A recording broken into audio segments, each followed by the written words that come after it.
ప్రధాని మోదీ హైదరాబాద్ కు రానున్నారు. తెలంగాణలో బీజేపీకి అద్భుత ఆదరణ లభిస్తోందని ప్రధానమంత్రి నరేంద్ర మోదీ అన్నారు. గత బీఆర్ఎస్ దుష్పరిపాలన, ప్రస్తుత కాంగ్రెస్ ప్రభుత్వ అసమర్థ పాలనతో తెలంగాణ ప్రజలు విసిగిపోయారని, అందుకే వారు బీజేపీ వైపు చూస్తున్నారని తెలిపారు. ఇవాళ రాష్ట్రానికి రానున్న ప్రధాని తన పర్యటన షెడ్యూల్ను తెలుపుతూ తెలుగులో ట్వీట్ చేశారు. సాయంత్రం హైదరాబాద్ లో నిర్వహించే బీజేపీ ర్యాలీని ఉద్దేశించి ప్రసంగిస్తానన్న మోదీ, గతంలో బీఆర్ఎస్ దుష్పరిపాలనతో, ఇప్పుడు కాంగ్రెస్ అసమర్థ పాలనతో కూడా విసిగిపోయిన తెలంగాణ బీజేపీ వైపు చూస్తోందని, తమకు పెరుగుతున్న మద్దతు తెలంగాణలో బీజేపీనే మొదటి ఎంపికగా నిలుస్తోందని స్పష్టం చేస్తోందని ట్వీట్ చేశారు.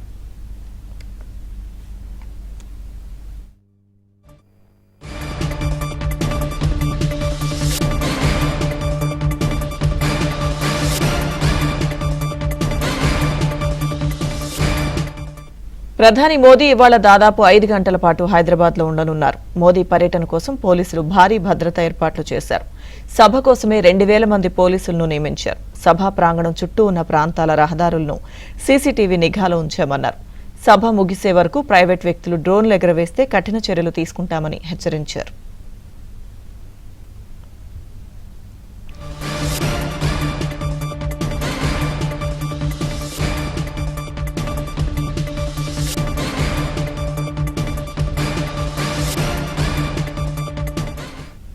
ప్రధాని మోదీ సభ ఉండడంతో ఇవాళ హైదరాబాద్, సికింద్రాబాద్ పరిసర ప్రాంతాల్లో ట్రాఫిక్ ఆంక్షలు అమల్లో ఉండనున్నాయి. సభకు హాజరవుతున్న నాయకులు, కార్యకర్తలు, ప్రజలకు 12 ప్రాంతాల్లో వాహనాల పార్కింగ్ ఏర్పాట్లు చేశారు. వాటి స్థానాలను గుర్తించేందుకు క్యూఆర్ కోడ్లు ఏర్పాటు చేశారు. నల్గొండ, ఖమ్మం, వరంగల్, భువనగిరి ప్రాంతాల నుంచి వచ్చే వాహనాలను ఉప్పల్ స్టేడియం పార్కింగ్లో నిలిపి పరేడ్ గ్రౌండ్ వరకు మెట్రో రైళ్లు వెళ్లాలని పోలీసులు సూచించారు. సింధు ఆసుపత్రిని ప్రధాని ప్రారంభించనున్నందున మధ్యాహ్నం 2 గంటల నుంచి సాయంత్రం 6 వరకు Neerus junction, cyber towers, Shilparamam, Hitex, Yashoda ఆసుపత్రి నుంచి సింధు ఆసుపత్రి వరకు వాహనాల రాకపోకలపై ఆంక్షలుంటాయి.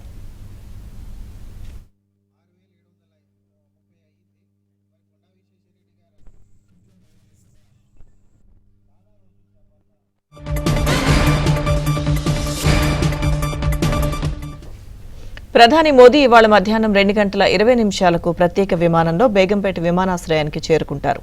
అక్కడి నుంచి రోడ్డు మార్గాన 3 గంటలకు హెచ్ఐసిసికి వెళ్తారు.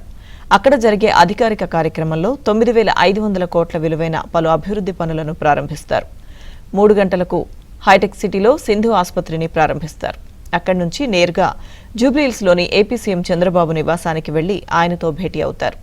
అట్నుంచి మాదాపూర్లోని AP deputy CM Pawan Kalyan నివాసానికి చేరుకుని ఆయన్ను పరామర్శిస్తారు. తిరిగి బేగంపేట్ విమానాశ్రయానికి చేరుకుని బీజేపీ ముఖ్య నాయకులతో సమావేశమవుతారు.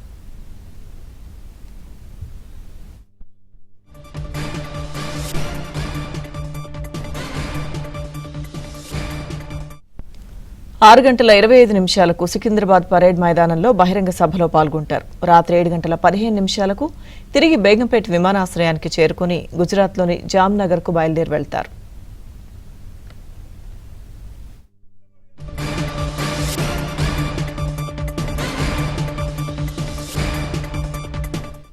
హైదరాబాద్ పనాజీ ఎకనామిక్ కారిడార్లో భాగంగా 80 కిలోమీటర్ల మేర ఎన్హెచ్ 167 విస్తరణ పనులకు జహీరాబాద్ ఇంటిగ్రేటెడ్ ఇండస్ట్రియల్ పార్కు ప్రధాని శంకుస్థాపన చేస్తారు.